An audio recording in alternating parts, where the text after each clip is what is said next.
கொடுப்பது, கிவிங்.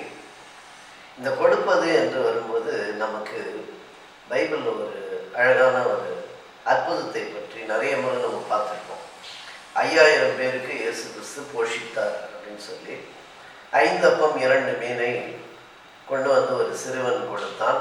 அதை 5000 பேருக்கு போஷித்தார்.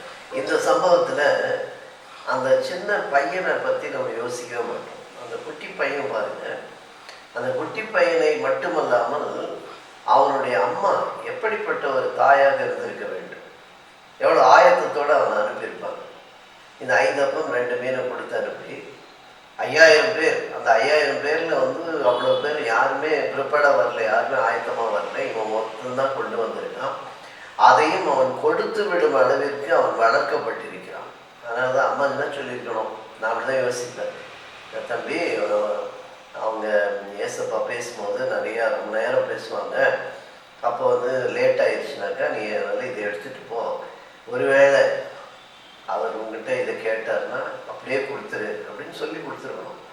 எல்லாருக்கும் அது பயன்பட வேண்டும் என்ற ஒரு நல்ல ஒரு புத்திமதியோடு தான் அவன் வளர்க்கப்பட்டிருக்கிறான் அப்படின்னு தான் நான் யோசிக்கிறேன். அந்த ஆண்ட்ரூ அந்திரையா கூட்டத்தில் தேடும்போது அந்த பையன் என்ன பண்ணியிருக்கணும், கொண்டு வந்து மறைச்சிருக்கலாம். இல்லை, உடனடியாக அங்கிள் என்கிட்ட 5 அப்பம் 2 மீன் இருக்குது, இதை எடுத்துட்டு போய் ஐயா கிட்ட கொடுங்க அப்படின்னு சொல்லியிருக்கணும். அதை தான் ஆண்டவர் ஆசீர்வதித்து எல்லோருக்கும் கொடுத்தார். யோசிச்சு பாருங்களேன், ஒரு கிறித்தவ தாய் தகப்பனாக நம்முடைய பிள்ளைகளை எப்படி வளர்க்கிறோம், ரொம்ப முக்கியம். ஸ்கூலுக்கு அனுப்பும்போது சில அம்மாக்கள் என்ன பண்ணுவாங்க, டிஃபன் பாக்ஸில் முட்டை வச்சுருங்க, சாப்பாட்டுக்குள்ளே மறைச்சி வச்சுருங்க, தனியாக உட்காந்து சாப்பிடு அப்படின்னு சொல்லக்கூடாது.